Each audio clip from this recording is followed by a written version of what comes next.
Hello and welcome back to my YouTube channel. My name is Jess if you're new here, and I'm so excited to have you here today because I am talking about my last month on YouTube, which was my second month on YouTube, and in the last month I posted every single day. If you missed out on why I did this, let me just catch you up really quick. I got laid off at the beginning of the year, and thanks to some encouragement from one of my friends, Shelby, my husband, and some random strangers on TikTok, I decided to go ahead and start a YouTube channel. After my first month of posting in January, I was really into making videos, and I decided I wanted to kind of kick it up a notch. Since I'm unemployed, I truly have all of the time in the world. I'm really just spending my time applying to jobs, working out, trying to find other sources of income, applying to unemployment, you get the idea. But since I had a ton of extra time, I decided why not try posting every single day for a month and see what happens. Well, I just want to pause here and say that that was the wildest month of my life. It was so chaotic, it was so much work, and I honestly don't know if I would ever do this again. Maybe give it like 6 months, maybe once I have a lot more subscribers, it might be fun to try it out again. But that was a lot of work and I don't know that I would ever do it again. But anyway, over the last month, I posted all sorts of content, things from what I eat in a day,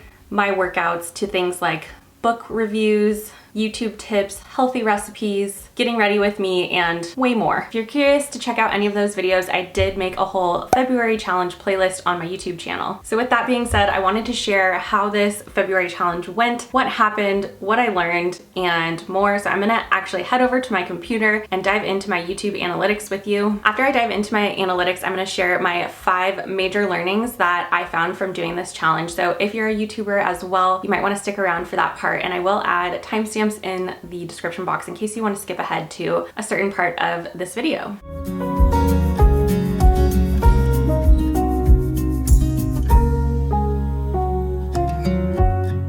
All right, I am all set up at my computer now, so let's go ahead and dive into my YouTube analytics. All right, so I am in my channel analytics in my content tab, and in here I wanted to click on videos and share my top 5 videos of the month. So my first one is my Cancun vlog. Here you can see when I click in that I actually have 661 views. I gained almost 42 watch hours and 3 subscribers. This wasn't that surprising to me because obviously people love traveling. They love going to places like Cancun. This one also performed really well in search, so that was really interesting to me and definitely a learning for me. Then my second top performing video was my recapping my first month on YouTube. This one gained 385 views, almost 23 watch hours, and 12 subscribers, which is awesome. I think that this also is not super surprising because I think people are really interested in hearing about like YouTube growth, people's experience on YouTube, so I'm not as surprised about this one either. This video was surprising to me because I just posted it on Monday, which is my how I finally achieved my dream body video, and this one gained me 275 views so far.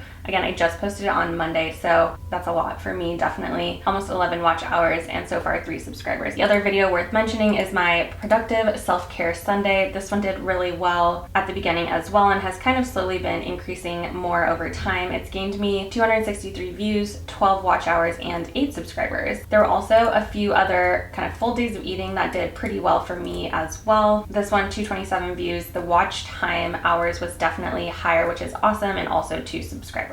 And then of course I also had some videos that did not perform as well as I expected, which was definitely unfortunate. Some of my lower performing videos were my favorite things from Amazon, some of my book reviews, my chatty get ready with me's didn't perform as well as I would have liked. But now I wanted to go over how my channel did overall. I'm sure that this is the part that you might care the most about, so let me just dive right into it. So back to my overview tab. In the last 28 days, I gained 16.6k views, 324.4 watch hours, which is awesome because I'll dive into it in a second, but that's helping me get closer to getting monetized. And then I gained 122 subscribers, so that is really awesome as well. And lastly, I wanted to head over to my monetization tab and show you guys how close I am to getting monetized. So if I click over to the Earn tab and scroll down, as you should know by now, I need 1,000 subscribers to get monetized and 4,000 public watch hours. So I am literally almost halfway to the subscriber requirement, which is really, really exciting. If I'm lucky, maybe I'll hit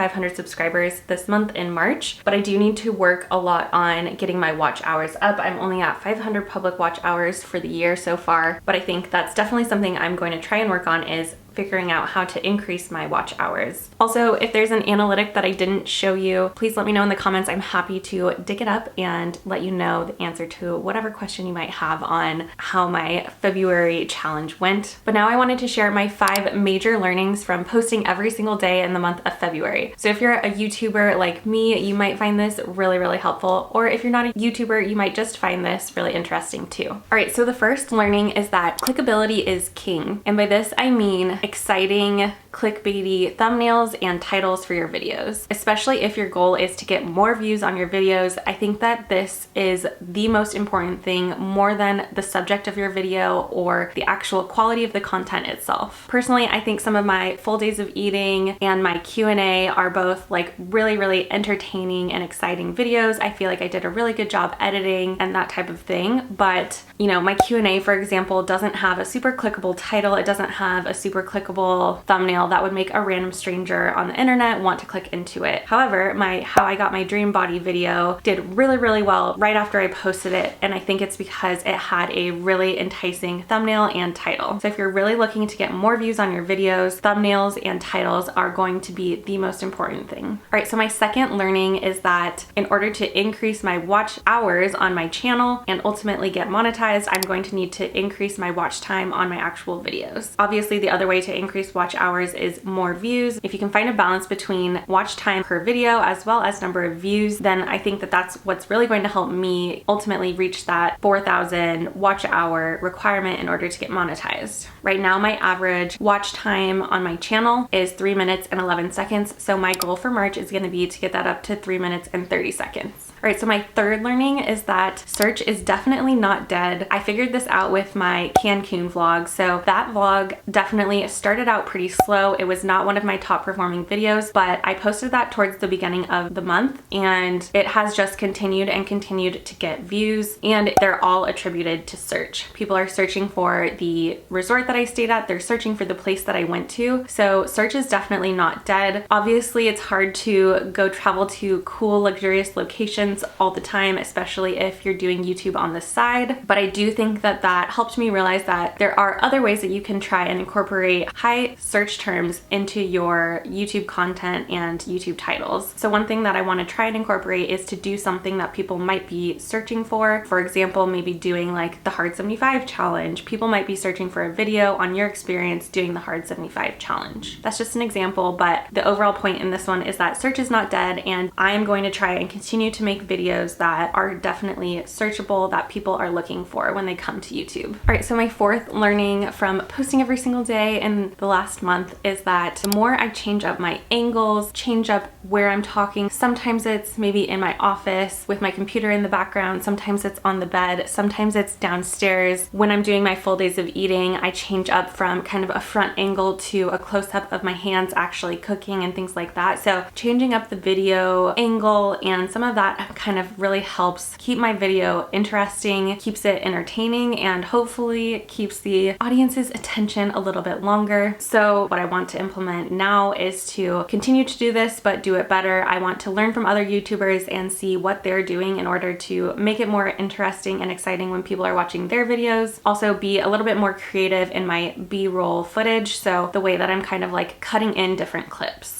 And then my fifth learning from posting every single day from the month of February is that there's nothing wrong with posting a kind of random video that may not normally fit within your niche. I mean, for me, obviously, I don't have a super specific niche, so if you're a total like baking channel and you decide to post like a hiking vlog, that may not make a ton of sense. But if you're a baking channel and normally you do like cookies, baked goods, it may not hurt to change it up to something like making a pizza dough for the first time or something like that, if that makes sense. I decided to do like a self-care Sunday video, and I was like, this is totally random. It doesn't really go with everything that I've been posting lately, but that video actually ended up doing really well for me, and it actually helped me realize that maybe I really like making these kind of like self-care Sunday reset, monthly reset type of videos. And actually my March reset that I just posted, that one did really well for me too. So I think that this can just kind of help you maybe try out some new ways to make videos or different topics that might be kind kind of still within your niche, and you never know what might stick and might actually end up being really fun for you to make. So to recap, posting every single day for the last month was a lot of work, and I definitely don't recommend it for somebody that's not doing YouTube full time. I definitely did really enjoy learning how to be a better YouTuber, learn how to be more creative in the ways that I'm recording my videos, how I'm editing and all of that. It was really fun and interesting to me, so I am really glad I did it. I'm also really glad that it's over. I'm definitely going to be implementing some of those 5 learnings that I just talked about, you know, more clickable thumbnails, trying to be as creative as I can with my titles, my thumbnails, and my content, of course, too. And for me, one of the most important things that I really want to focus on in the next month is increasing my watch time per video. So again, trying to get that up to 3 minutes and 30 seconds. So if you're one of my regular YouTube watchers, please do make sure you watch to the end of the video. If you've made it this far, you've definitely hit that 3.5 minute mark for me, so I really appreciate it. But I'm definitely going to try and find different ways to make the first 3.5 minutes of my videos way more interesting so that I can keep more people on my videos longer. And lastly, I'm getting so close to 500 subscribers. Today, as I'm recording this, I have 428, so that is only about 72 more subscribers until I hit 500, which is so exciting for me. So I'm really kind of excited to see how March is going to play out for me. Hopefully it's a really strong month for me again. But I think that that is it for my recap on how my February challenge went, my second month on YouTube, and I hope that you found this interesting, and if you did, please let me know in the comments. But yeah, I think that's pretty much it. So I hope that you enjoyed this video, and I will see you guys next time. And if you enjoyed this video, make sure you check out the link above where I have linked my entire YouTube tips playlist.